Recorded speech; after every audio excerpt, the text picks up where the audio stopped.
Buckeyes may not be back, but they're definitely getting better. We got Pat Murphy on the line for Bucknuts 247 Sports to break down Ohio State football, with the Buckeyes taking on a 4-1 Maryland team coming up this Saturday at the Shoe. Pat, what's going on today? Not a ton. How are you doing? I'm doing well. So the Buckeyes put up 45 in the first half to take care of Rutgers 45-6 in the first half, 52-13 final. And it's always a guessing game or an estimation evaluation as to what can we take from this particular game.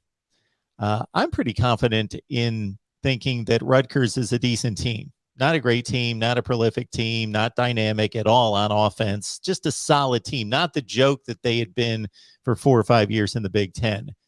They beat Syracuse by double digits. They hung with Michigan. They dominated Michigan in the second half, actually, statistically. So a pretty impressive win for the Buckeyes in that they just completely rolled in the first half in particular, and then put it on cruise control. And we'll start there with the offense and what stood out to you.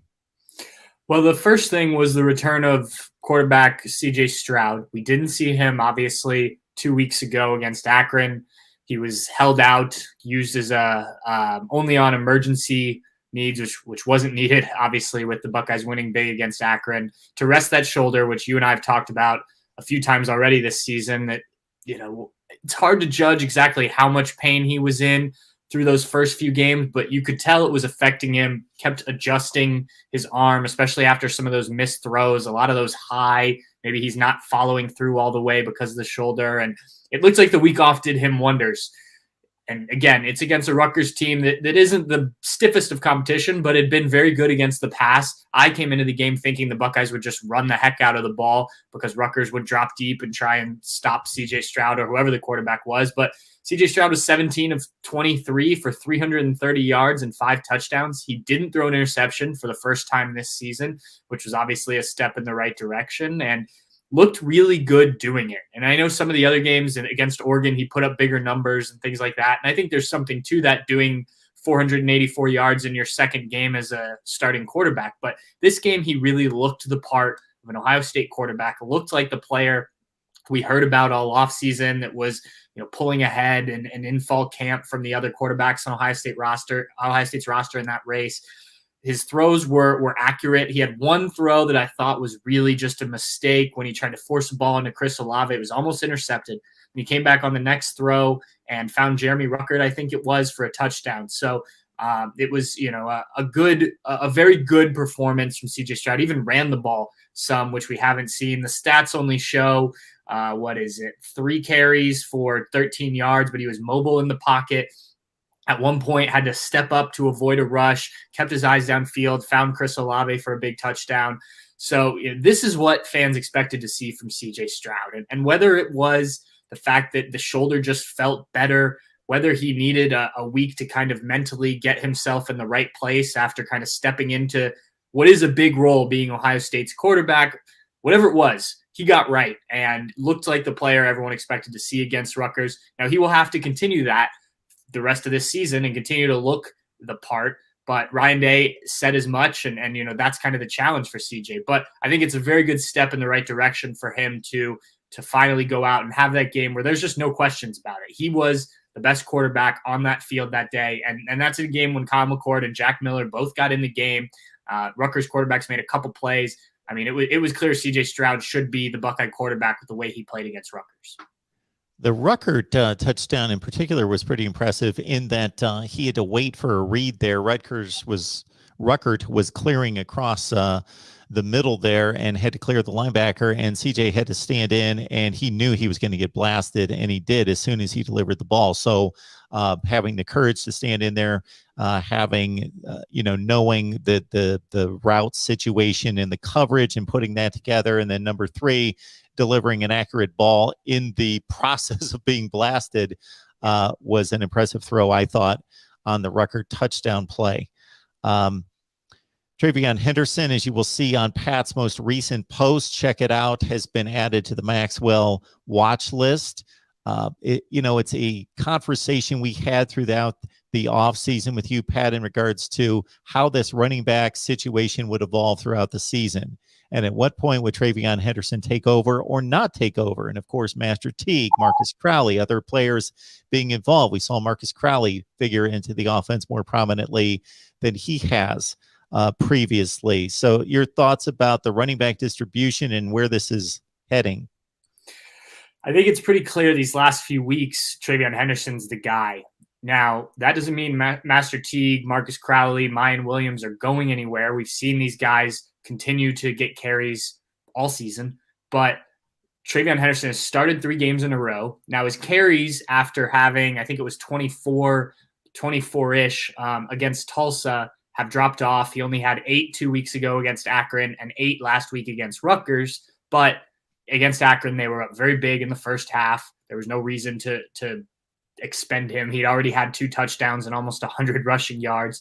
And then against Rutgers last week, it looked like, though I can't tell exactly when it happened, he was pulled from the game. It looked like the way that they were reacting to Trayvon Henderson on the sideline was that he got hit in the head and they were checking him for a concussion. They took his helmet away. They took him to the tent.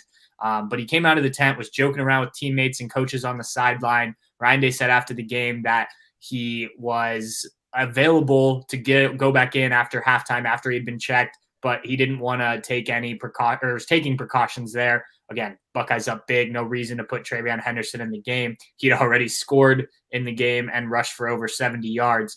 So doing a lot with a little these last 2 weeks, but definitely the guy. I think you'll continue to see his workload increase in games where they need him to.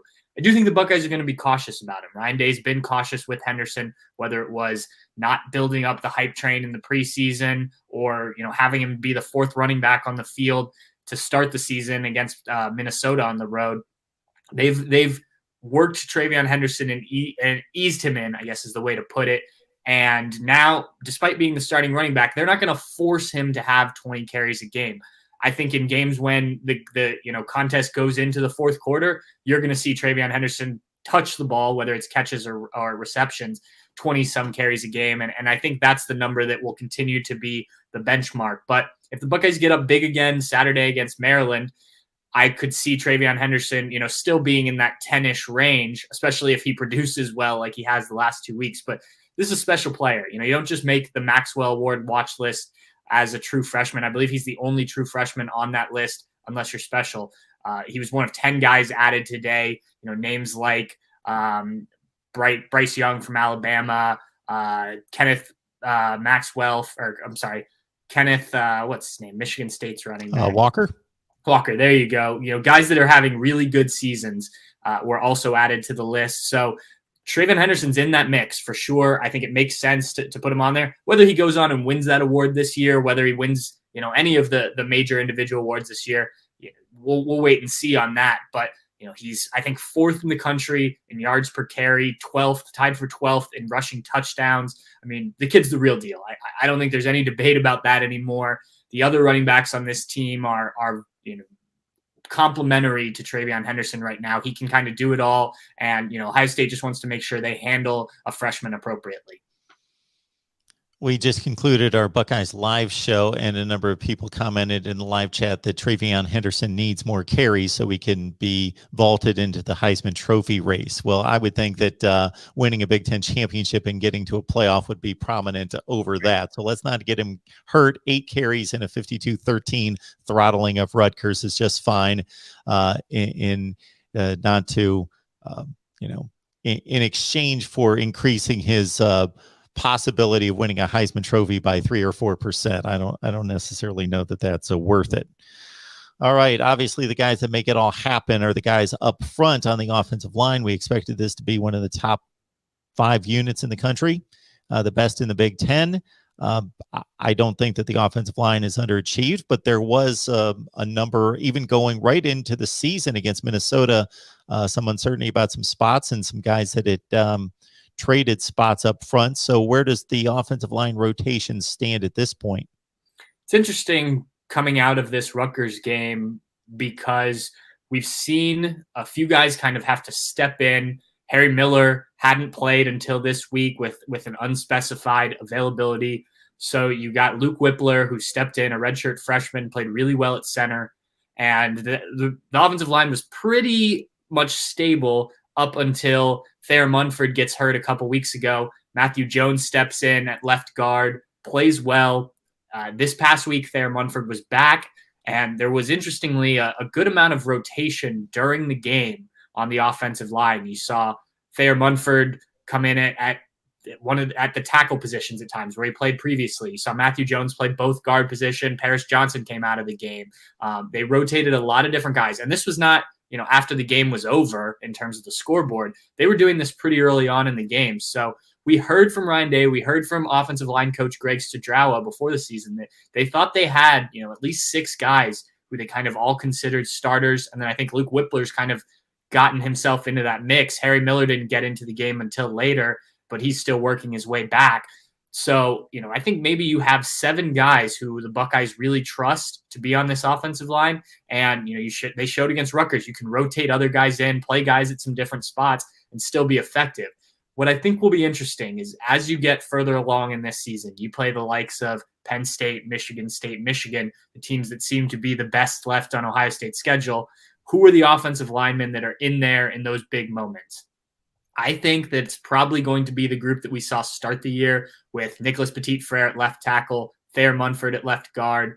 Probably Luke Whippler holds that spot at center just because he's been very good. Paris Johnson at right guard, and then DeJuan Jones at right tackle. Matthew Jones played really well. I think if everyone's healthy, though, that's probably the group that when the chips are down, when you need your best performance, your best push up front, whatever it may be, I think those are probably the guys. But Ohio State's shown they're willing to rotate to some degree. And, especially in games when they know that they're the better team, like they did last weekend, I think you'll see that not only gets guys more experience, but I think it keeps guys happy as well, which, is kind of a thing that fans don't always worry about, but coaches have to manage those snaps and things like that. And being able to do that on the offensive line is a luxury a lot of teams don't have. Folks, please like the video, share these videos out on social media. Understand that we need your help to grow the channel, so please subscribe right here at the Voice of College Football. All right, we got Pat Murphy on the line from Bucknuts, joins us on a regular basis to break down the Buckeyes. Maryland is up ahead at the shoe. The Terps come in at 4-1, throttled by Iowa over the weekend, 51-14. I would say more so a week ago, before Maryland was bludgeoned and before the Buckeyes broke out against Rutgers, that a number of people across the nation and within Big Ten circles saw this as possibly a trap game for Ohio State, and Maryland playing some good football. Even as it stands right now, with Talia Tagovailoa as a capable quarterback, prone to the turnover at times, but still a very capable quarterback, kind of in the Michael Penix mold. And then with the speed that they have on offense, they're losing one of the best players in the Big Ten. Unfortunately, though, Dante Demas, wide receiver, lost against Iowa. That they bring the type of challenge that Ohio State has needed, at least from an evaluation standpoint. But I don't think, regardless of the limitations of the Rutgers offense and what we've seen the last couple of weeks, that there's any question that Ohio State has taken some steps to shore up the past issues and deficiencies. I think you're certainly seeing that. And this will be probably a bit more of a test, especially for the pass defense, because Maryland's not going to be afraid to throw the ball. You did mention the fact that they lost one of their best receivers, but still have a number of weapons on the offensive side of the ball. I thought we were in New Jersey last weekend, went out to dinner to someplace to watch that Maryland-Iowa game. I thought we were going to get a really good game and a good look at what Ohio State was going to face. As you mentioned, that game was a blowout, but Iowa's defense was a big reason why they forced a lot of turnovers, which they've done all year. And, one of the best defenses in the country right now, not just in the normal statistics, but in a lot of the advanced analytics as well.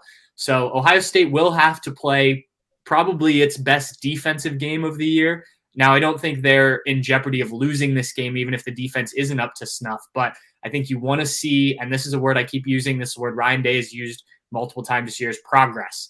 And you've seen the Buckeyes do some different things schematically since they've gone from Kerry Combs calling the defense to Matt Barnes. And I'd like to see some more of that. One of the things I noticed last week were defensive ends dropping into coverage when linebackers came on blitzes, just a different little look to kind of show opposing offenses, little different things that we've seen each week kind of being added to Ohio State's defense, I think, as this defense is growing. And the biggest thing for me is that these young players are starting to make plays. Denzel Burke has been great at cornerback, but Ronnie Hickman, the Cody Simon, Tommy Eichenberg had an interception last week. I mean, there's a number of guys that have kind of settled into roles and are starting to make plays that maybe at the beginning of the year weren't doing that as much. So I think that's a big thing. And as you start to do that, you get confidence that you can do that. And then you start to do it in bigger situations against tougher opponents. So you need to continue to see that from Ohio State's defense, I think, this week. Like I said, they're going to throw the ball. You would like to see more of a pass rush. That's still something that Ohio State hasn't really had a ton of yet. But I do think this secondary will get a bit more tested, and I'll be very interested to see how they handle that evaluation. Pat Murphy, Bucknuts, good stuff as always from Pat. Please join him on 247 Sports. It's bucknuts.com. And Maryland, Ohio State at the shoe. The Buckeyes, a 20.5-point favorite against a 4-1 Maryland team as the Big Ten story continues to unfold week by week. Pat, always appreciate you stopping by. Absolutely. Thanks for having me.